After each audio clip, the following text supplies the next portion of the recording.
Mes parents sont devenus fous lorsque j'ai acheté une maison pour moi et non une pour ma sœur. J'ai toujours su que ma famille avait un favori, et ce n'était pas moi. Ma sœur Émilie était l'enfant doré, celle qui ne faisait jamais rien de mal, celle qui avait tout à sa portée. Pendant ce temps, j'étais le plan B, la réserve, celle qu'on attendait pour s'occuper des choses, pour être responsable, pour se sacrifier. J'ai suivi le courant pendant des années, mais un jour, j'ai décidé que c'était suffisant. En grandissant, le modèle était Émilie. Elle recevait les vêtements les plus récents, les tuteurs privés, les vacances de rêve. Moi, je recevais des sermons sur le travail acharné et l'indépendance. À 16 ans, je retournais des hamburgers dans un restaurant de bord de route sale pendant qu'elle se préparait pour un voyage d'été en Europe. Lorsque j'en ai parlé, mes parents m'ont dit que je devais comprendre les priorités. En d'autres termes, l'avenir d'Émilie comptait. Le mien, moins. Je n'étais pas amer, pas au début. Je pensais simplement que les choses fonctionnaient ainsi. Les parents investissent dans l'enfant qu'ils pensent aller loin et l'autre, eh bien, apprend à se débrouiller seul. Alors je l'ai fait. J'ai travaillé. Pendant l'université, j'ai vécu dans des appartements exigus avec des colocataires qui oubliaient de payer le loyer. Et je sautais les sorties nocturnes pendant que mes camarades de classe faisaient la fête. À chaque chèque de paie, je mettais de l'argent de côté. Je ne savais pas pourquoi. Je savais juste que j'avais besoin d'un filet de sécurité parce que personne ne me rattraperait si je tombais. Après avoir obtenu mon diplôme, je savais que j'avais deux options, travailler dur dans un emploi mal payé ou prendre des risques. Alors j'ai pris mes économies et ouvert un petit atelier de réparation automobile. Ce n'était pas glamour, et la première année a été brutale. Des nuits longues, des heures interminables, des week-ends les coudes plongés dans la graisse de moteur. Mais cela en valait la peine. Au bout de 5 ans, je gagnais de l'argent régulièrement, suffisamment pour commencer à penser sérieusement à acheter ma propre maison. Bien sûr, mes parents le savaient. J'avais mentionné mon rêve d'avoir enfin une maison au lieu de louer un petit appartement. Et chaque fois que je le faisais, ils souriaient. Et d'une manière ou d'une autre, la conversation changeait toujours. Tu sais ? Soupirait ma mère dramatiquement. Émilie traverse tellement de difficultés. Le loyer est si cher de nos jours. Mon père a juste besoin d'un peu d'aide. Ce serait tellement important pour elle d'avoir un endroit stable pour vivre. Ils ne l'ont jamais dit ouvertement, mais le message était que c'était moi qui devais résoudre leurs problèmes, peu importe que les difficultés d'Émilie soient en grande partie auto-imposées. Pendant que je faisais des quarts de 16 heures, elle vivait ses meilleures vacances. Des sacs de créateurs, des soirées dans des restaurants chers. Mais d'une manière ou d'une autre, c'était elle qui avait besoin d'aide. Et puis il y avait l'argent. Au fil des ans, j'avais aidé financièrement mes parents. En payant des réparations à la maison, des factures inattendues, en leur donnant même de l'argent supplémentaire lorsque les choses devenaient difficiles. Cela ne me dérangeait pas au début. Après tout, ce sont mes parents. Mais ensuite, j'ai commencé à remarquer de petites choses.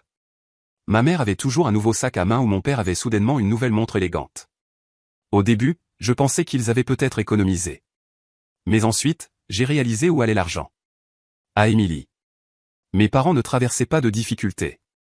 Ils canalisaient simplement mon aide directement vers leur style de vie. Puis j'ai entendu une conversation qui a tout changé. J'étais passé chez mes parents pour déposer quelque chose. Je ne comptais pas rester longtemps, mais en passant par la cuisine, j'ai entendu mon nom.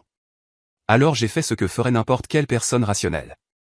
Je suis resté figé et j'ai écouté en prétendant consulter mon téléphone. Je suis sûr qu'elle fera ce qu'il faut, disait ma mère. Ma mère est responsable. Elle a économisé pendant des années. Mon père était d'accord. Cela a du sens. On ne peut pas s'attendre à ce qu'elle traverse des difficultés. C'est ta sœur. Des difficultés ? Émilie ? La même Émilie qui n'a jamais payé un jour de loyer de sa vie ? Celle qui avait encore mes parents qui couvraient ses factures de carte de crédit ? Il y avait un problème. Et alors je l'ai réalisé. Il parlait de mon argent. Je suis resté là, avec mon cœur battant fort, tandis que la compréhension m'envahissait. Ils avaient un plan. Un plan où moi, sans qu'on me le demande, j'achèterais une maison. Pas pour moi, mais pour Émilie. Et le pire ? Ils ont supposé que je suivrais simplement le courant. Comme si c'était évident, comme si c'était mon devoir. Je voulais entrer et exiger des réponses, mais je savais comment cela finirait. Ils diraient que j'étais égoïste. Ils parleraient de famille, de responsabilité, de combien j'étais chanceux d'avoir réussi pendant qu'Émilie luttait. J'avais déjà tout entendu.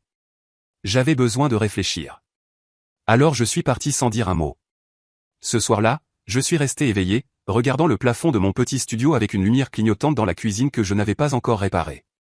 J'ai pensé à chaque fois qu'on m'avait dit d'attendre mon tour, à chaque sacrifice que j'avais fait, à chaque fois que j'avais enfoui ma frustration et souri. Et j'ai pensé à Émilie. Comment réagirait-elle si elle savait ce qu'ils avaient prévu? Serait-elle gênée? Reconnaissante?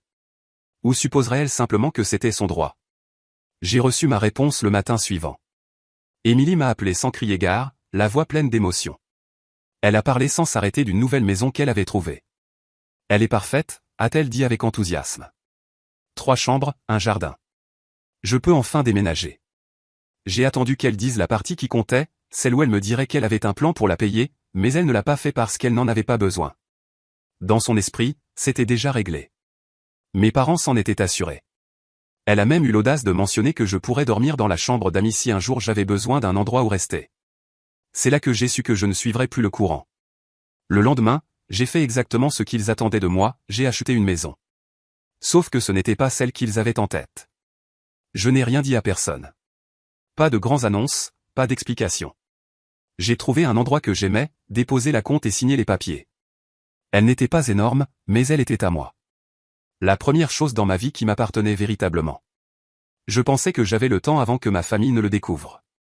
Peut-être quelques mois, peut-être même un an. Mais la vie a une manière curieuse d'accélérer les choses.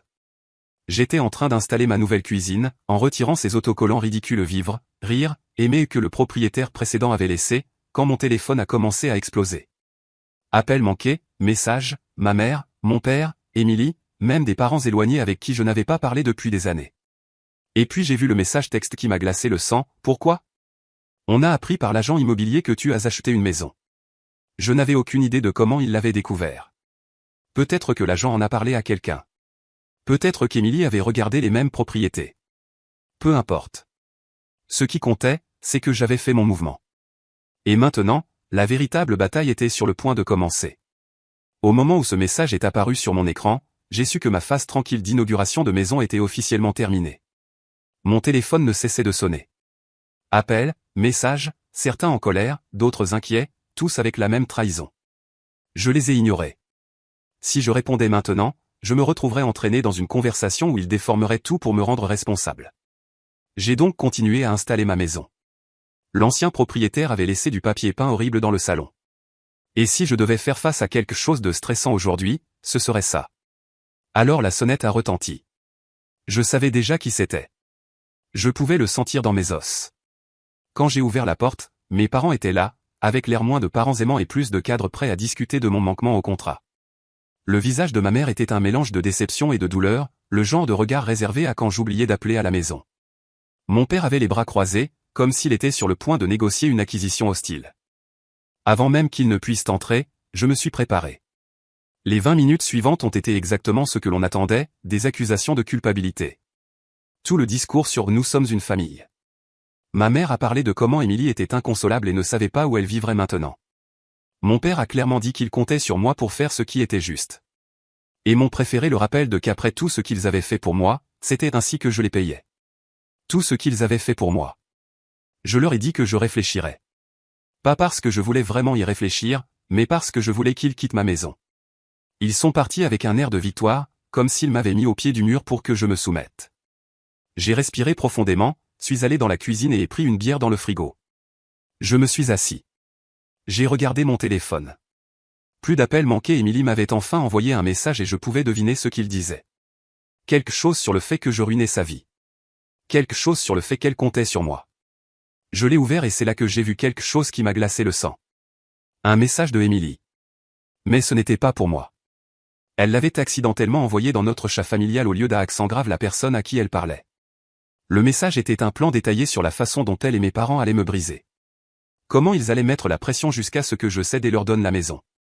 Là, c'était aussi clair que de l'eau, la confirmation que tout cela n'avait rien à voir avec la justice ou la famille.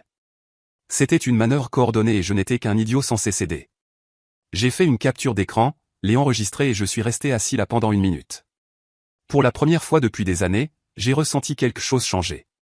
Ce n'était pas de la colère. Ce n'était pas de la tristesse. Juste de la clarté. Il ne m'avait jamais vu comme de la famille. Je n'étais qu'une ressource à utiliser lorsque nécessaire. Alors j'ai pris une décision. Je n'allais pas discuter. Je n'allais pas donner d'explication. J'allais simplement leur montrer à quel point j'en avais marre. Le lendemain matin, je me suis réveillé avec un plan. Si ma famille voulait une bataille, ils en auraient une. Mais selon mes conditions. Je n'allais pas discuter ni donner d'explications. J'allais prendre le contrôle de la situation et m'assurer qu'ils sachent que j'en avais fini de jouer à leur jeu. D'abord, j'ai sécurisé mes finances. J'ai changé tous mes mots de passe, vérifié mes comptes bancaires et même installé des caméras de sécurité autour de ma propriété. Connaissant ma famille, je ne pensais pas qu'ils fassent quelque chose de désespéré. Ensuite, j'ai contacté un avocat. Je n'avais aucune idée si mes parents pouvaient réellement me causer des problèmes juridiques, mais je n'allais pas prendre de risques. Après avoir expliqué ma situation, l'avocat m'a assuré que tant que tout était à mon nom et que je n'avais signé aucun papier pour Émilie, je n'avais rien à craindre. C'était une bonne nouvelle, mais je ne voulais toujours pas prendre de risques. Plus tard dans la journée, j'ai reçu un message de texte d'Émilie. Je suis prête à parler, mais seulement si tu es prêt à arranger les choses. Je l'ai ignoré. Quelques heures plus tard, un autre message est arrivé, cette fois de ma mère. Je suis inquiète pour toi. Je pensais qu'on devrait avoir un dîner en famille pour tout discuter. Ouais, bien sûr. Je n'allais pas tomber dans ce piège. J'ai décidé de changer le script. Si ma famille pensait pouvoir me manipuler par pression, j'allais exercer de la pression à ma façon. D'abord, je suis allé sur les réseaux sociaux. J'ai fait une simple publication. Rien de dramatique, rien de les critiquant directement. Juste une photo de ma nouvelle maison avec une légende enfin, chez moi, j'ai travaillé dur pour ça et c'est tout à moi. La réaction a été immédiate. Des amis et des membres de la famille ont commencé à me féliciter, commentant combien je le méritais. Et alors le vrai fun a commencé. Émilie n'a pas commenté, mais je savais qu'elle l'avait vu. Quelques heures plus tard, j'ai reçu un autre message de texte. Cette fois, ce n'était pas aussi poli. Elle m'a dénigré sur combien j'étais égoïste, comment je l'avais humilié en rendant public mon achat. Apparemment, certains de ses amis lui avaient demandé pourquoi elle ne achetait pas une maison si je pouvais me le permettre. Son ego avait pris un coup et elle n'aimait pas ça. Puis est venu l'appel téléphonique. Cette fois c'était mon père. Fini la fausse inquiétude. Fini le discours de « nous sommes une famille ». Il était en colère. Il a dit que je les embarrassais, que j'étais ingrat. Je l'ai laissé déverser sa colère. Ensuite, quand il a enfin manqué de souffle, je lui ai répondu. Non. C'est à ce moment que les menaces ont commencé.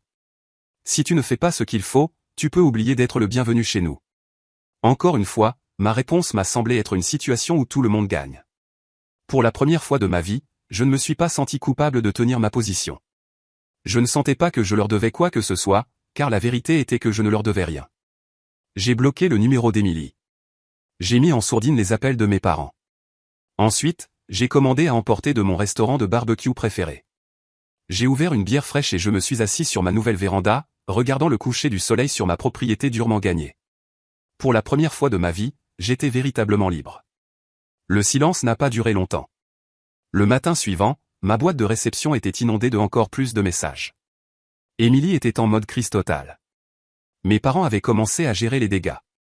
Apparemment, certains membres de la famille avaient vu ma publication et avaient commencé à poser des questions. La dernière chose que mes parents voulaient, c'était que des gens en dehors de leur petit cercle se rendent compte à quel point la situation était réellement mauvaise. Je pouvais presque entendre leur conversation. Ma mère essayant frénétiquement de retourner l'histoire pour ne pas avoir l'air mal, mon père se plaignant du devoir familial et de la manière dont je les avais trahis. Et Émilie, eh bien, elle avait pété un câble. Elle ne faisait pas que déverser son venin dans le chat de groupe familial, elle exprimait aussi ses plaintes sur les réseaux sociaux. J'ai vérifié ses dernières publications, des textes longs et dramatiques sur la difficulté de sa vie, sur la façon dont elle avait été trahie par les personnes les plus proches d'elle et sur la manière dont elle se battait pour trouver un endroit où vivre. J'ai presque failli m'étouffer avec mon café en voyant qu'elle avait lancé un GoFundMe. C'est ça, elle avait créé une campagne de financement participatif intitulée « Aider Émilie à obtenir la maison qu'elle mérite ». L'audace était presque impressionnante. La description était encore meilleure. Elle se présentait comme la sœur en détresse dont le frère impitoyable avait refusé de l'aider dans son moment de besoin. Combinée, elle omettait de mentionner qu'elle s'attendait à une maison gratuite et n'avait rien fait pour la mériter. Un total de $250, probablement donné par l'un de ses amis tout aussi gâté. Je devais admettre que j'étais un peu déçu. Si tu vas faire une arnaque, fais-la crédible. Pourtant, la situation devenait ridicule. J'avais besoin d'arrêter cela avant que ça ne devienne incontrôlable. Je ne voulais pas que ça devienne une dispute familiale en ligne, mais je ne laisserai pas salir mon nom. Donc j'ai décidé de lancer une dernière bombe. J'ai fait une nouvelle publication, mais cette fois j'ai inclus des reçus, des captures d'écran réelles du message texte qu'Émilie m'avait envoyé, où elle admettait ouvertement qu'elle prévoyait, avec mes parents, de me faire céder pour lui donner ma maison. Je n'ai ajouté aucun commentaire, juste les captures d'écran avec un titre simple clarifiant quelques malentendus. Internet a fait le reste. En quelques heures, les gens ont commencé à la critiquer. Les amis qui la soutenaient aveuglément avant sont soudainement devenus silencieux. Certains se sont même retournés contre elle. En réalisant qu'ils avaient été manipulés, Émilie a supprimé son GoFundMe et a bloqué ses comptes de réseaux sociaux. Mes parents ne géraient pas non plus bien la pression. Apparemment, certains membres de la famille avaient décidé de me contacter et de me demander pourquoi ils pensaient qu'il était acceptable de demander une maison à leur fils tout en gâtant leur fille. À la fin de la journée, le chat de groupe familial était silencieux. Plus de messages de culpabilité, plus d'appels passivo-agressifs. Seulement du silence. Et c'était glorieux. Je me suis allongé, observant le soleil se coucher à l'horizon. Mon téléphone, heureux de ne plus recevoir de notifications. J'avais une boisson froide à la main, ma playlist de chansons préférées en fond sonore. Et pour la première fois depuis des années, je n'attendais pas que le prochain coup tombe. Je ne m'inquiétais pas de ce que pensaient mes parents ou si j'avais fait ce qui était juste. J'avais fait ce qui était juste pour moi, et cela suffisait. Le silence a duré une semaine entière. Pas d'appel, pas de message texte, rien. Je m'attendais à ce que mes parents tentent une dernière tentative désespérée, mais pour la première fois, ils semblaient comprendre que je ne céderais pas. Peut-être que la honte publique avait finalement atteint son but. Peut-être qu'ils se réorganisaient. De toute façon, je ne me sentirais pas mal à l'aise. Puis, juste au moment où je m'adaptais à ma nouvelle vie, voici la prochaine surprise. Une lettre recommandée. Une grosse enveloppe avec l'adresse de retour de mes parents, du genre qui ne contient jamais de bonnes nouvelles. Je me suis assis à la table de ma cuisine avec un café dans une main, un couteau à lettres dans l'autre, me préparant à n'importe quoi qui pourrait se trouver à l'intérieur. C'était une notification légale. Mes parents menaçaient de me poursuivre en justice. J'ai dû la lire 2 fois pour être sûr que je n'étais pas halluciné.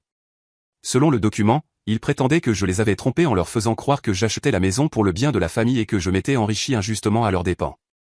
C'était absurde. Je n'avais jamais fait une seule promesse à personne de donner ma maison. Mais leur désespoir avait atteint de nouveaux sommets. Le meilleur ? Ils exigeaient une compensation financière pour le stress émotionnel que j'avais causé à Émilie. C'est ça. Elle était tellement perturbée de ne pas recevoir une maison gratuite qu'ils pensaient qu'elle méritait de l'argent. J'ai fait ce que toute personne rationnelle ferait. J'ai ri. Ensuite, j'ai appelé mon avocat. La conversation a été brève.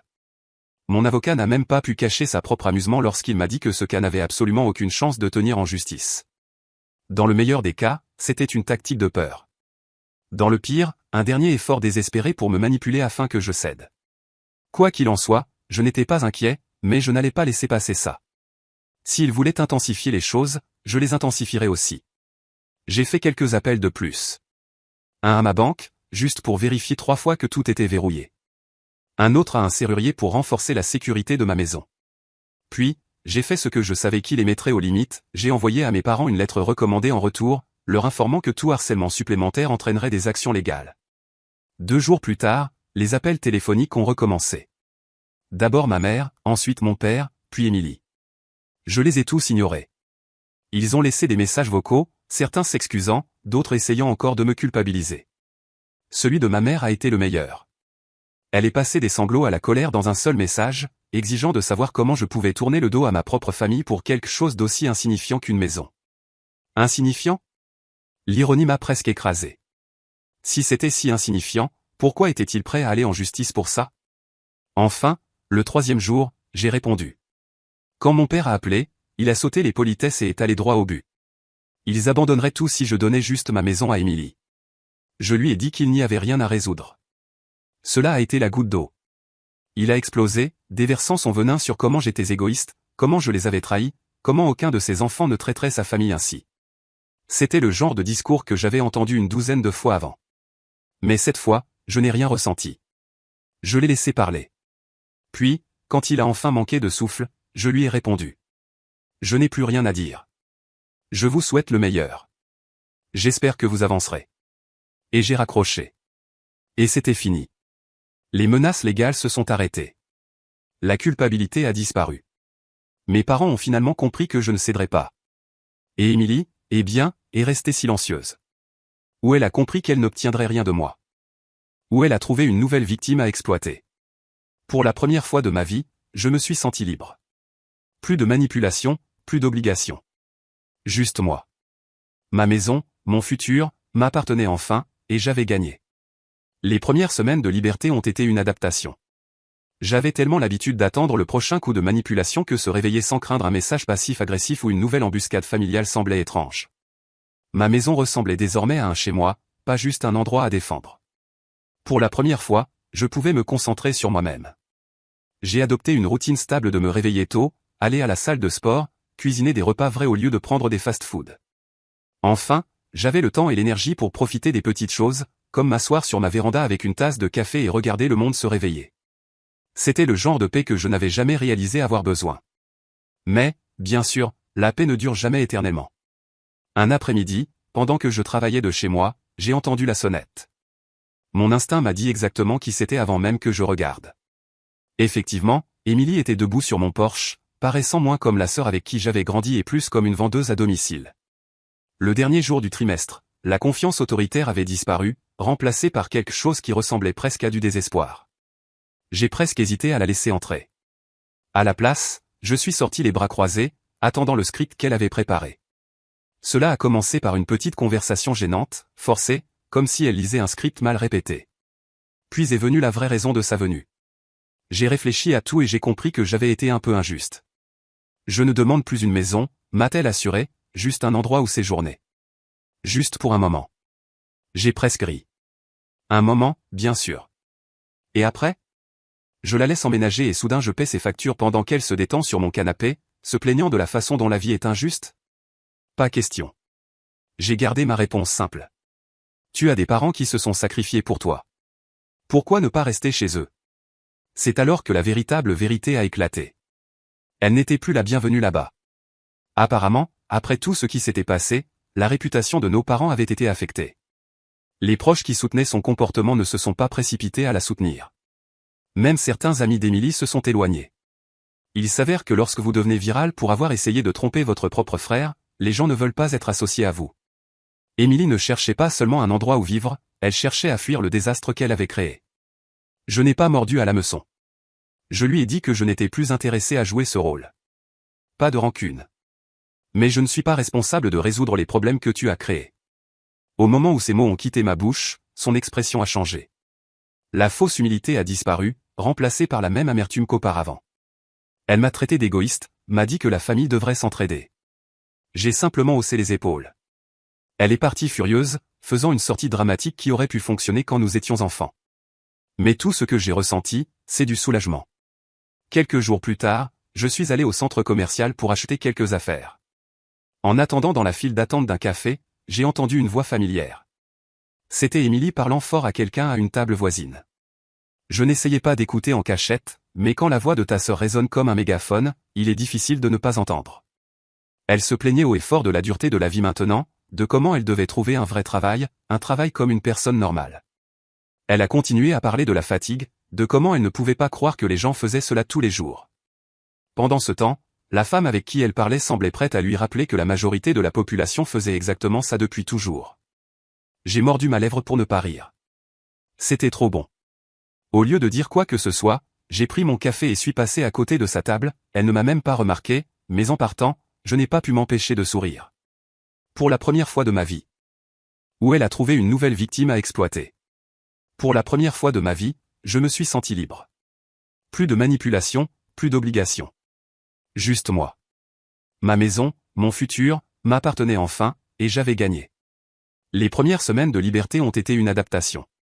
J'avais tellement l'habitude d'attendre le prochain coup de manipulation que se réveiller sans craindre un message passif-agressif ou une nouvelle embuscade familiale semblait étrange. Ma maison ressemblait désormais à un chez-moi, pas juste un endroit à défendre. Pour la première fois, je pouvais me concentrer sur moi-même. J'ai adopté une routine stable de me réveiller tôt, aller à la salle de sport, cuisiner des repas vrais au lieu de prendre des fast-foods. Enfin, j'avais le temps et l'énergie pour profiter des petites choses, comme m'asseoir sur ma véranda avec une tasse de café et regarder le monde se réveiller. C'était le genre de paix que je n'avais jamais réalisé avoir besoin. Mais, bien sûr, la paix ne dure jamais éternellement. Un après-midi, pendant que je travaillais de chez moi, j'ai entendu la sonnette. Mon instinct m'a dit exactement qui c'était avant même que je regarde. Effectivement, Émilie était debout sur mon porche, paraissant moins comme la sœur avec qui j'avais grandi et plus comme une vendeuse à domicile. Le dernier jour du trimestre, la confiance autoritaire avait disparu, remplacée par quelque chose qui ressemblait presque à du désespoir. J'ai presque hésité à la laisser entrer. À la place, je suis sorti les bras croisés, attendant le script qu'elle avait préparé. Cela a commencé par une petite conversation gênante, forcée, comme si elle lisait un script mal répété. Puis est venue la vraie raison de sa venue. J'ai réfléchi à tout et j'ai compris que j'avais été un peu injuste. Je ne demande plus une maison, m'a-t-elle assuré, juste un endroit où séjourner. Juste pour un moment. J'ai presque ri. Un moment, bien sûr. Et après? Je la laisse emménager et soudain je paie ses factures pendant qu'elle se détend sur mon canapé, se plaignant de la façon dont la vie est injuste? Pas question. J'ai gardé ma réponse simple. Tu as des parents qui se sont sacrifiés pour toi. Pourquoi ne pas rester chez eux? C'est alors que la véritable vérité a éclaté. Elle n'était plus la bienvenue là-bas. Apparemment, après tout ce qui s'était passé, la réputation de nos parents avait été affectée. Les proches qui soutenaient son comportement ne se sont pas précipités à la soutenir. Même certains amis d'Émilie se sont éloignés. Il s'avère que lorsque vous devenez viral pour avoir essayé de tromper votre propre frère, les gens ne veulent pas être associés à vous. Émilie ne cherchait pas seulement un endroit où vivre, elle cherchait à fuir le désastre qu'elle avait créé. Je n'ai pas mordu à l'hameçon. Je lui ai dit que je n'étais plus intéressé à jouer ce rôle. Pas de rancune. Mais je ne suis pas responsable de résoudre les problèmes que tu as créés. Au moment où ces mots ont quitté ma bouche, son expression a changé. La fausse humilité a disparu, remplacée par la même amertume qu'auparavant. Elle m'a traité d'égoïste, m'a dit que la famille devrait s'entraider. J'ai simplement haussé les épaules. Elle est partie furieuse, faisant une sortie dramatique qui aurait pu fonctionner quand nous étions enfants. Mais tout ce que j'ai ressenti, c'est du soulagement. Quelques jours plus tard, je suis allé au centre commercial pour acheter quelques affaires. En attendant dans la file d'attente d'un café, j'ai entendu une voix familière. C'était Émilie parlant fort à quelqu'un à une table voisine. Je n'essayais pas d'écouter en cachette, mais quand la voix de ta sœur résonne comme un mégaphone, il est difficile de ne pas entendre. Elle se plaignait haut et fort de la dureté de la vie maintenant, de comment elle devait trouver un vrai travail, un travail comme une personne normale. Elle a continué à parler de la fatigue, de comment elle ne pouvait pas croire que les gens faisaient cela tous les jours. Pendant ce temps, la femme avec qui elle parlait semblait prête à lui rappeler que la majorité de la population faisait exactement ça depuis toujours. J'ai mordu ma lèvre pour ne pas rire. C'était trop bon. Au lieu de dire quoi que ce soit, j'ai pris mon café et suis passé à côté de sa table, elle ne m'a même pas remarqué, mais en partant, je n'ai pas pu m'empêcher de sourire. Pour la première fois de ma vie. Ce n'était pas moi qui gérais le drame d'Émilie. Quelqu'un d'autre a dû écouter son monologue sur les injustices de la vie. Et tu sais quoi? Ça m'allait très bien. Plus tard ce soir-là, j'ai reçu un message texte de ma mère. Une dernière tentative désespérée de me faire culpabiliser pour que je reconsidère quelque chose sur la façon dont la famille reste unie et comment elle ne pouvait pas croire à quel point je devenais froid. Je l'ai ignoré. Ils ont passé des années à me montrer que je ne faisais pas vraiment partie de leur définition de famille, sauf si cela leur était utile. Maintenant, je comprenais enfin quelque chose d'important. Je n'étais pas froid, j'avais simplement terminé. Et pour la première fois de ma vie, je ne ressentais pas le besoin de donner des explications à qui que ce soit.